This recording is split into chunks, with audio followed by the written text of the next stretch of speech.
your expectations for him then, and then did you expect him to be a potential Rookie of the Year? Yeah, I'll always say this, Adam. I don't know. None of us know. You try to shift the odds in your favor and make quality decisions, but there's a lot more to it than like watching guy on film. I will say that. There's there's part of it. It's like there's a difference between evaluating if a player can play and knowing how to use the player. Those are two different conversations. The other part about evaluation is that what's going on in the evaluator's mind. Because there's so much bias in the evaluator himself or herself so they could be walking into things, they're already thinking a certain way. What's the process leading up to the evaluation? How consistent is that? Are you just popping it on? Are you doing the same thing every time? How are you documenting? How do you know how well you're doing? What kind of notes are you keeping? Are they being measured some type of way, like empirically? There's a vast concept to player evaluation. And the reason why there's all these different aspects that you try to optimize for is because it's so random. Because at the end of the day, I don't think anybody really knows better than anybody else. I think there's a lot of components and factors that go into it. And with J-Dub, we made what we thought was the best decision for the team. But then a lot of other things have to take place for that to get to this point. And we're only 1 year in. So just because we've had a good first year with him doesn't mean the second year is promised to go the same way. I would caution that because in the beginning of this year, there was a lot of people that were very concerned about Josh's play. And again, regression is welcomed. Resistance is welcomed. That's how you improve. Now, again, I think it's okay to be a fan and overreact to things. That's part of being a fan. Like, I'm a fan of other sports, right? But you got to have clear thinking when it comes to player evaluation and player observation. And these guys are going to get better, and they may slow down, and they may get better, and they may struggle, and they'll go through different things, and they'll respond to them. You got to do your best to kind of just watch it happen and understand it. Try to understand it accurately. That's the key, is understanding it accurately. Go ahead. He also has a real, I want to say, like, bubbly yet carefree type of personality. How much do you think that plays into his success on the court? It's like he's playing like that on the court as well. But I think it all goes together. So again, I think it would be impossible to watch a player on film and like make a determination of how good they are without knowing or meeting the person. I mean, that's you're missing maybe the most important part of the evaluation. So, if you don't know the human component, I think you're missing majority of what can go inside a player. So, Jalen specifically, I think his personality does make a difference. I think he has a certain disposition or temperament. Most impressive thing to me about him, and I know everybody else has different opinions of it, he plays with great effort on both sides of the ball. And he goes hard. And I don't think people should ever take that for granted. If he's still bringing that level of force and effort 3 and 4 years in, he'll be a significantly better player than people think he will be now. And I think he's a smart guy. I think he understands that. I think he understands how hard it is to do that every night, but he got off to a great start. With that. All the other stuff is great, but there's certain things that are worth more, in my opinion. And that's one of them. You mentioned what were our expectations? Professional habits. When we get a first-year player, that's our primary focus, is we want to get them professional Thunder habits. And we can't really start with much past that, but we got to get that in place. Harder for some guys than others. Other guys just like slide right in and they're born here, But I think we can show them that we can work with anybody if they'll work with us. And, that doesn't mean they're going to turn out to be a really good player, but we can help them, and I think hopefully help them have long careers after, even if they're not playing here for the rest of their career. You talked a lot about the things that can get in the way of young teams, like during the time period of the season, after kind of being ahead of the beat, as you said earlier. There's some things that are different in the off season that your guys are going to have to be really focused on maintaining kind of that same mental discipline when they're not together all the time. Yeah. Well, that's a big part of it. Like, those guys are, they'll do their own thing. They'll come back here. We'll find out who's improved. We'll find out how that fits into the construct of the team. I mentioned the music producer thing. I'm really into this because I like music documentaries, and I love the ones about how the songs and albums get made. So I think there's a good analogy there of every year we're going to come back, the team's going to be different because guys are going to get better. And so if you have a big soundboard in front of you, like George Martin, Brian Eno, these are the guys that I'm really into. And Quincy Jones, another one. You can't have everybody turned up to 11 like it's Spinal Tap. It just doesn't work that way. Sometimes in order to get the best component out of the team, someone might have to come down a little bit for someone else to come up. You can play all the right notes, but the song may not sound good. And I'd like to see us continue to, and I think Mark and the guys are they're so invested in this. I think it's bodes so well for us, finding the right balance as the team continues to grow, and depending on who's on the floor with one another. But that's not like a static thing. That's a changing thing. That's the beauty of watching and observing the team, is to see how we can continue to do that. But it's no different than figuring out, you can't have one thing cranked so loud that nothing else can work. You know what I mean? And I think the play style that we're the ideal we're chasing with that, I think, is a fun thing to try to figure out, but it's not something you like can just master. The good thing, I think, is we have good improvisational players, which helps. You know what I mean? And so they can absorb. Like, I think the guys did a great job absorbing Jalen's emergence. The coaches did a great job absorbing. Chet's gonna come into the fold next year. Like I said, we go back to square one. We'll have to continue to kind of observe and figure out how to mix that well. Because at the end of the day, it's not about getting the best personal performance. It's about getting the best performance of the team with everyone playing well.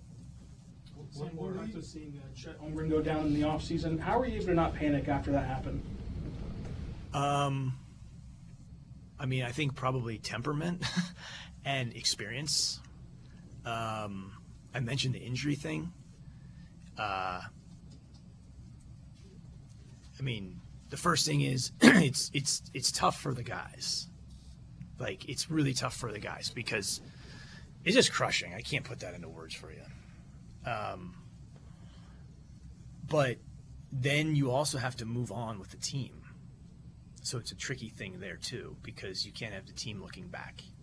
They have to move forward. But I think just being in enough situations, seeing how this goes. You wait for more information. I guess I don't want to be dispassionate about it, but for me, my temperament is like, give me the information and then we'll work from there. But we can't change what happened. But you can also be very disappointed for the person, because this is their passion. It's what they love to do. So, but I think probably like temperament, and we've been in a lot of tight spots over the course of time, and I think through temperament, optimism, belief in one another as an organization from top to bottom, we feel like we'll figure out what's next and how to implement that, and not really get caught up in like all the different things that could go wrong. Like, let's let's get the next thing right. Let's figure out how we operate from here. And that, to be honest with you, a big part of that was making sure we got to the right, the right medical opinion and the right information and then the right plan and go from there. Sam, one more on J-Dub. I know he was like a late riser, but a lot of the even projected first-round picks don't play 5-on-5 in the combine. And Mark talked about seeing him do that. And when I asked J-Dub about it, he was like, I didn't even know any better. I didn't know that some guys didn't do this. Like, did that stand out to you? And what do you remember from watching him play competitive games in the combine? I hate this joke because I buzzkill every question you ask. But I got to tell you the truth. I don't think my feeling on this is you can't control who plays, who doesn't play, what you get to see, what you don't get to. You work with what you got. So I guess it was nice that he played, more information. If he didn't play, I wouldn't have held it against him. It's always good to see the guys compete. You'd always prefer to see that. But we don't control that. So it's like, can't bend the world to be as you want it to be. And you kind of have to either work with what you got, work with the world as it is, or get crushed by it. So I read that. And so, hey, he played. That was great. It probably helped us. But meeting him was a big factor in, that interview process I think is important. The visits, those types of things, or being able to go out and visit the player, just meeting the people I think does make a difference. But I don't think it played like a huge factor. It's like, show me what we got to work with and let's see if we can get the right priority for the guys who will be the best Thunder players. What's that? I don't know if you can even talk about it, but if you can, what are your thoughts on the new CBA? I can't talk about it until it gets approved, and it's in the process of that. The only thing I do feel comfortable saying about it is that I think the NBA and the Players Association have shown what it should look like, or what it can look like to have that type of leadership. Because this was not an easy thing to do, and they did it. And I think they did it with a really impressive level of collaboration and spirit. And so I can't comment on what's in it, but I can just say that I think we're fortunate to have the leaders of those two entities working together, because you can't take that for granted. I think they found a way to do something that is best for everybody. Playoffs, you had some guys get hurt taking charges. Say that. I'm sorry. First week in the playoffs, you had some guys get hurt the charge call. And there's some talk that they should kind of amend what a charge is, maybe make the restricted area bigger. Of course, I say you got one of the best in the league at taking charges. Right. What's your thoughts? You like it the way it is? Should be a change? Well, I think what happens in the NBA is we watch thousands and thousands and thousands of games. But when we get to the playoffs, everyone's watching the same games. And so the groupthink is like multiplied by a million. And when things I think probably these same things are happening throughout the season, or maybe if it happens to a high-profile player, it's reacted to a little bit more. I mean, when one of our guys during the season steps on the cameraman and twists his ankle, we're not calling for rule changes, but I think if it happened on a primetime game, maybe, So the only thing I'd say about that is, and I don't know how much easier you want to try to make it for the offense.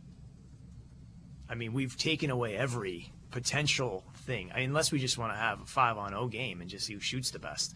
Like, at some point, you're going to need to have the defense play and be allowed to play.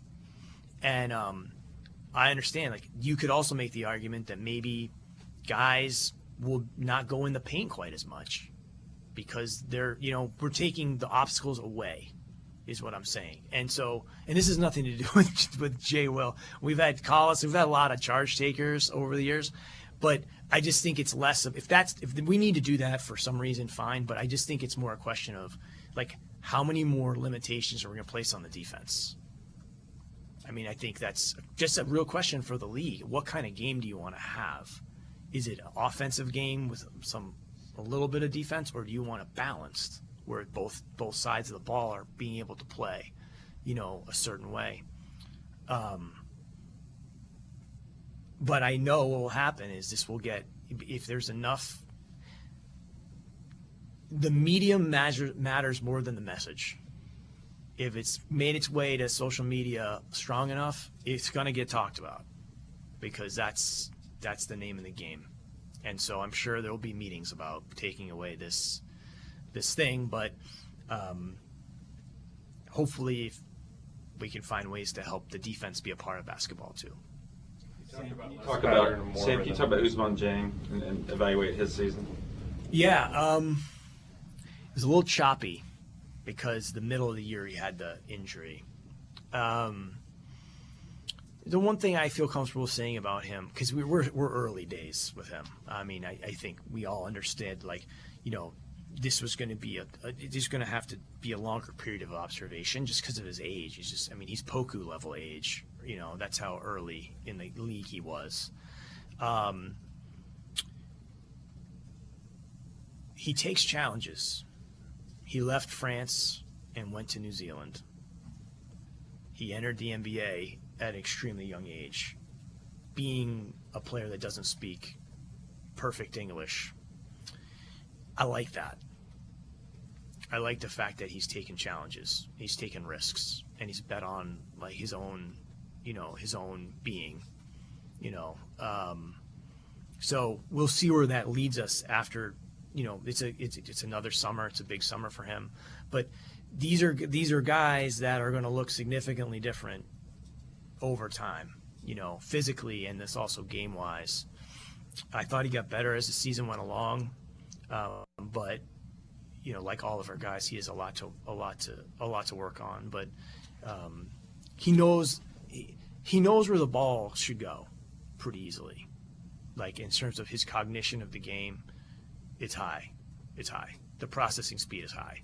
It's just, we have to continue to help build a whole player, and he has to put the work in, and he has to challenge himself. But I've noticed that he will put himself in those situations. The easiest thing for him to do last year would have been to not to go to New Zealand, to stay in France, where things probably would be made a lot easier for him. So I like the path that he's taken, because it's definitely not the least resistance, and we're big on that. You talk about style of play, you talk about less pattern, more rhythm. Just what are your thoughts on the progress, kind of toward that style of play that Mark and the guys made this year? Yeah, I mean, I feel like I've hit it a few times, but it's definitely progress. I think some of the shooting numbers are a little bit indicative of that, because we're getting quality shots, but they're makeable. Because people are anticipating that the ball is going to be there, and it's not the first time they touch the ball. You know what I mean?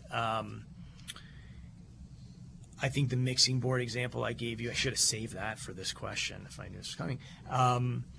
The mixing board example is finding the balances within the guys with a changing team as the guys keep getting better. Because as I said before, the J-Dub we saw at the beginning of the year is different than the end. The Shai we saw at the beginning of the year is different at the end. These guys are all going through development and change.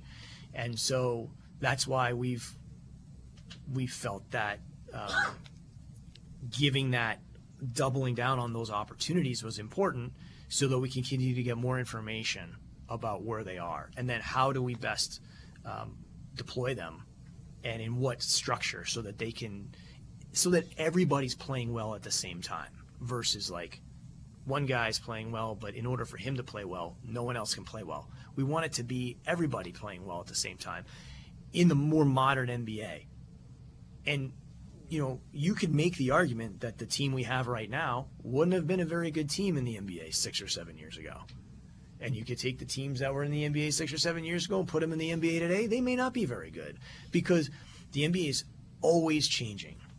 It's always changing. That's the great thing about it, is that the players change the game, And so we'll have to keep riding that, and not. My big thing is, don't try to like box that in or put a bow on it. Like, that's the beauty of the team we have. We have a lot of different guys that know how to play, that have good natural basketball instincts, that have pretty good size. We can put them in a lot of different situations. We want them to think on their own. I mean, I think Mark is really great about that. But we also have this ideal of playing really quality basketball, but they have to kind of figure that. That's what I think Mark's done a great job. He lets them play. He really does. But he wants to continue to teach them how to read and react to different situations. And that's not just the actual, like, the pattern of the game, right, is like more fixed. The rhythm is like just kind of the way that the players are interacting with each other, where it doesn't have to be fixed.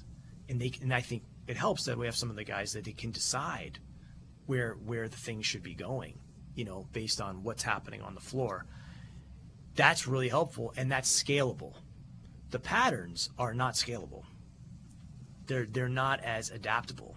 They're rote. And I think the world we're in also reflects the way the game is played. You know what I'm saying? Like, the society we live in is a reflection of the sport is a reflection of the society we live in a lot of ways. We played very small a lot of times this year. And believe it or not, most of the time the other team played small with us.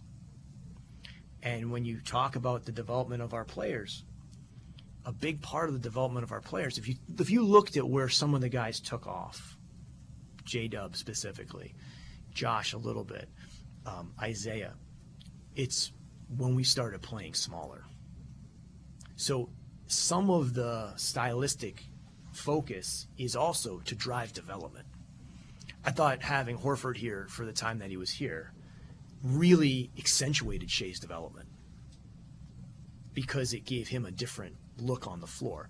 I thought when we started playing K-Rich at 5, that's when J-Dub's development really started to take off. So I know we'd like to have the perfect team and have all the size in the world, and we could have twin towers plus be able to do it. We're working on that. I don't know that that's really realistic, but it's good to have high expectations. But a lot of the improvement of the season was through the experiment of playing small, which then drove the player development pretty far. And I don't know that we would have found some of that if we were like, nope, we have to do this. And the other thing we learned by trying that, and Mark would always say this to me, is people match up with us. Because, when we were playing Minnesota, we rebounded the hell out of the ball. Like, we had Karl Towns on J-Dub. That's good for us on most nights, right? I think people still watch basketball like we were taught to watch basketball like a long time ago. It's like big, small. They must rebound. They must not. That's just the game's not that anymore. Can't help people if that's how they see it. We got our ass kicked on the boards in New Orleans, but no one was talking about the size there because we won. And we won because we stayed consistent with certain things, and we had some good fortune along the way. It's like that's how the games are won and lost. But I do think that the player development is aided by the rhythms, and then also who's on the floor to help these guys play a different type of game and explore their game. Probably at some point in time they'll have to learn how to play with different type of bigs on the floor probably. But early on, I think, to get us moving and to get the rhythms that we're talking about, very important. And also, we're going to our third draft, so we can't have everything perfect. In general, like, we're a work in progress. We're going to be a work in progress for a while. One, because like I said before, we're not a 500 team. But also because the team is so young that we're going to keep learning about the guys and having to figure out how to modify and adjust. And I think what Mark's done is he hasn't put a cap on it because of the play style, which is, I think, very helpful. You got a World Cup coming up, Olympic qualifying. Obviously, Shai is a critical player for Canada, possibly a team that could maybe medal next year. How important is that piece of what he's about to go through for his development as maybe possibly going to the next level? I mean, I think diversity of experiences, playing experiences, is positive. I think it also has to come at the right time in the player's career. So, excuse me. And it's their choice at the end of the day. You know what I mean? We don't have jurisdiction to say you're not playing. But, certain guys, if you're trying to get your career started or you're trying to build certain type of habits or you're trying to work on certain things, that may take priority over the competitive diversity. But, I mean, Shai's going to play if he wants to play. I'm not positive where he'll end up on that, so I don't want to speak for him. But diversity of play is good. Different situations, different systems.